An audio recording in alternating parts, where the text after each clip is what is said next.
ورحمۃ اللہ وبرکاتہ۔ الحمدللہ رب العالمین والصلاة والسلام علی سید الانبیاء والمرسلین۔ آج ایک اہم مسئلہ جس کو عرض کرنا ہے، پھر اس کے بعد اس کے لیے ایک وظیفہ عرض کرنا ہے، اس کے لیے میں دوستوں کے پاس حاضر ہوا ہوں۔ وہ مسئلہ ہمارے ہر گھر کا ہے، ہر فرد کا ہے۔ وہ مسئلہ ہے کہ بھائی ہم پر کسی نے کچھ جادو کیا ہوا ہے، یا ہم پر جادو کے اثرات ہیں، یا ہمارے گھر پر کسی نے کچھ جادو کیا ہوا ہے، یا ہمارے کاروبار پر کسی نے کچھ کیا ہوا ہے۔ یہ چند سوالات ہوتے ہیں جو عام طور پہ ہم سے پوچھے جاتے ہیں کہ اب ہم اس پر کیا کریں۔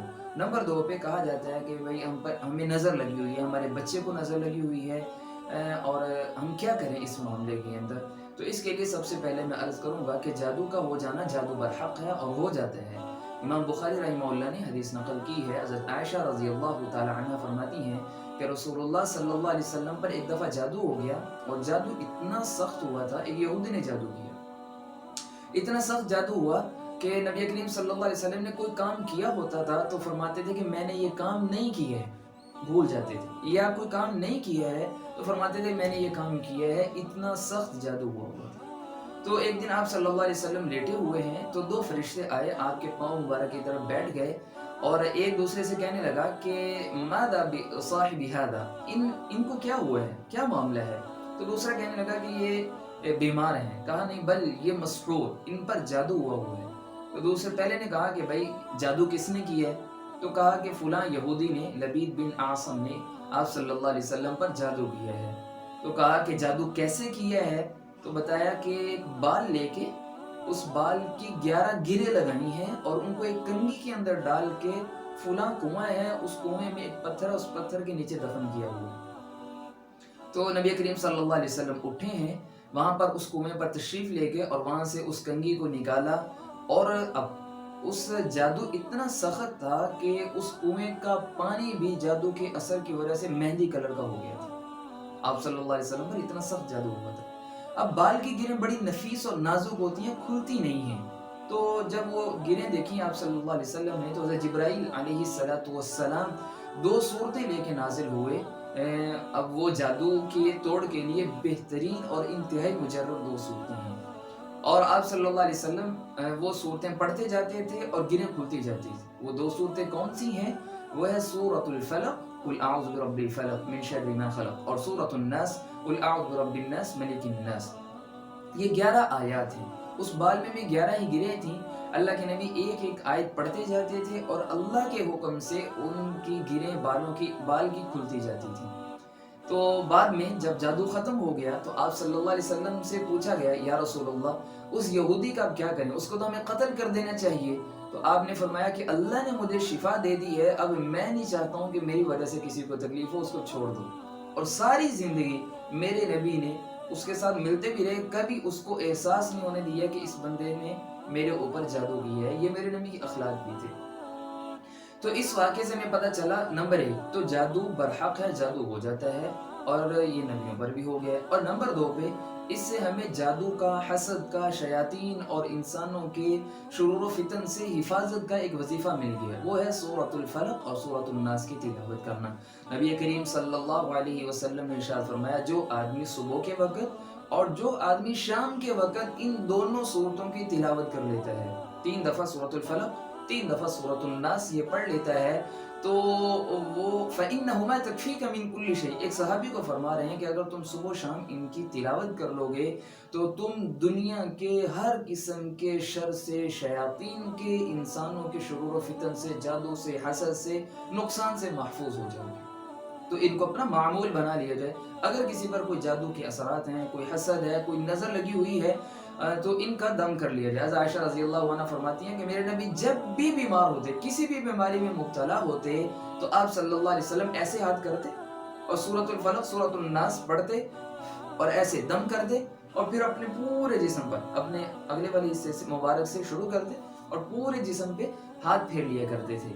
لیکن مرض الوفات کے اندر جب میرے نبی کا انتقال ہوا تھا، بہت بیمار تھے، تو آپ صلی اللہ علیہ وسلم نے جو ان آیتوں کی تلاوت کی اور حضرت عائشہ رضی اللہ تعالیٰ نے ان آیتوں کی تلاوت کی، دم کیا، اور برکت کے لیے اللہ کے نبی کے ہاتھوں پہ دم کر کے پھونک مار کے کہ برکت والے ہاتھ ہیں آپ صلی اللہ علیہ وسلم کے جسم پر پھیر دیا۔ تو پہلا وظیفہ سورۃ الفلق اور سورۃ الناس، خاص طور پہ اپنے بچوں پر اس کو پانی پر دم کر کے ان کو ضرور دیا جائے۔ اور نمبر 2 پہ سورۃ البقرہ، امام مسلم رحمہ اللہ نے روایت نقل کی ہے، نبی کریم صلی اللہ علیہ وسلم نے ارشاد فرمایا کہ ان الشیطان ينفر من البیت الذی تقرأ فیہ سورۃ البقرہ، کہ شیطان اس گھر سے اپنا سارا لشکر لے کے بھاگ جاتا ہے جس گھر کے اندر سورہ بقرہ کی تلاوت ہوتی ہے۔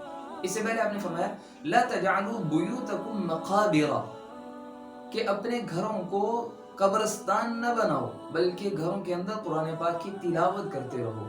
ہمارے اوپر جادو ہے جی، ہم میں نظر لگی ہوئی ہے، گھر کے اندر ایک دو مہینہ قرآن نہ کھلے، پھر ہم شکایت کریں کہ ہمارے اوپر جادو ہے۔ میرے نبی ہمیں وظیفہ بتا رہی ہیں کہ شیطان اس گھر سے بھاگ جاتا ہے جس گھر میں سورہ بقرہ کی تلاوت ہوتی ہے۔ سورہ بقرہ 2.5 پاروں کی ہے، ساری پڑھنا مشکل ہو جائے گی، اگر پڑھ لی جائے تو بہت اچھا ہے، وگرنہ روزانہ کا 1 صفحہ 2 صفحے 3 صفحے پڑھ لیے جائیں۔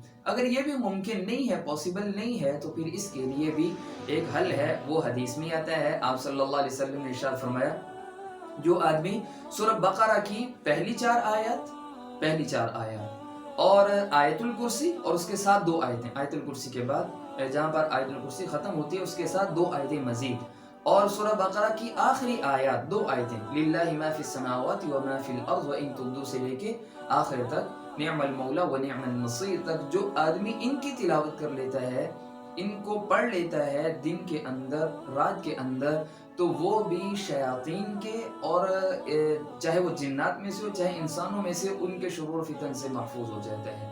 تو سورہ بقرہ، اور دوسری روایت میں نبی کریم صلی اللہ علیہ وسلم نے ارشاد فرمایا کہ اقرأوا القرآن فإنه يأتي يوم القیامة شفیعا لأصحابہ، قرآن پاک کی تلاوت کیا کرو اس وجہ سے کہ قرآن قیامت کے دن اپنے صاحب کے لیے شفاعت کرنے والا بن کے آئے گا، سفارشی بن کے آئے گا۔ پھر آپ نے اسپیشلی طور پر فرمایا اقرأوا الزہراوین، 2 خوبصورت صورتوں کی تلاوت ہمیشہ کرتے رہا کرو۔ وہ کون سی ہیں؟ آپ نے فرمایا سورۃ البقرہ و سورۃ آل عمران، بقرہ اور سورہ آل عمران کی تلاوت ہمیشہ کرتے رہا کرو۔ کیوں؟ فإنهما تأتيان يوم القيامة كأنهما غمامة او غیایتان، یہ قیامت کے دن آئیں گی اس حال میں جیسے کہ بادل ہوتا ہے یا پرندے کے پر ہوتے ہیں، تو یہ آ کے اپنے پڑھنے والے پر سایہ کریں گے۔ یہ آیات دونوں، یہ دونوں صورتیں، ان کی تلاوت کی جائے، ان کو اپنے گھر میں پڑھا جائے۔ پھر میرے نبی نے فرمایا اور سورہ بقرہ کے بارے میں فرمایا فَإِنَّ أَخْذَهَا بَرَاكَةٌ، سورہ بقرہ کو اپنے پاس لے لینا، اس کی تلاوت کرنا، روزانہ اس کو پڑھنا، یہ برکت ہے۔ وَتَرْكَهَا حَسْرَةٌ، اور اس کی تلاوت وہی بندہ چھوڑ سکتا ہے جو قابل حسرت ہو، جس کی حالت پر افسوس کیا جا سکتا ہو۔ اور پھر میرے نبی نے ارشاد فرمایا کہ جس گھر میں جو بندہ سورہ بقرہ پڑھتا ہے فَإِنَّهُ لَا تَسْتَطِيعُ مَا الْبَطَلَ، کہ جادو اس صورت پر کبھی نہیں پہنچ سکتا ہے، سورہ بقرہ پر، یعنی جس گھر میں جو آدمی سورہ بقرہ پڑھتا ہے اس گھر میں یا اس شخص پر کبھی جادو کا اثر نہیں ہو سکتا ہے، کبھی اگر ہوگا بھی تو وہ اس سورت کی تلاوت کر لے تو اس سے اس جادو کا اثر ختم ہو جائے گا۔ چنانچہ اپنے گھر کے اندر 2 چیز، سورہ بقرہ اس کی تلاوت سنیں بھی، گھر کے اندر لگا بھی دیجئے تاکہ پورے گھر کے اندر اس کی تلاوت ہو۔ اور نمبر 2 پہ سورۃ الفلق اور سورۃ الناس، صبح کے وقت، شام کے وقت، اور خاص طور پر رات کو سوتے وقت اس کی تلاوت کر لی جائے۔ آپ صلی اللہ علیہ وسلم کی یہ سنت بھی ہے کہ آپ رات کو جب بستر پر تشریف لاتے تھے اپنے ہاتھوں کو جوڑ لیتے اور ان دونوں صورتوں کو 3 دفعہ پڑھ کے اپنے ہاتھوں پہ پھونک مارتے اور پھر پورے جسم پر پھیر لیا کرتے تھے شیاطین سے حفاظت کے لیے۔ ان کو اپنا معمول بنایا جائے۔ ایک صحابی نے پوچھا یا رسول اللہ صلی اللہ علیہ وسلم، قرآن پاک کی سب سے بڑی سورت کون سی ہے؟ ای سورہ اعظم فی القرآن؟ آپ نے فرمایا قل هو اللہ احد، یہ سب سے عظیم سورت ہے۔ پھر انہوں نے کہا یا رسول اللہ وَأَيُّ الْآيَةِ أَعْظَمُ، یا رسول اللہ قرآن پاک کی سب سے بڑی آیت کون سی ہے، سب سے عظیم آیت کون سی ہے؟ تو میرے نبی نے فرمایا آیت الکرسی، آیت الکرسی یہ سب سے عظیم آیت ہے۔ پھر نبی کریم صلی اللہ علیہ وسلم نے ارشاد فرمایا کہ میں تمہیں کیا ایک خزانہ نہ دوں؟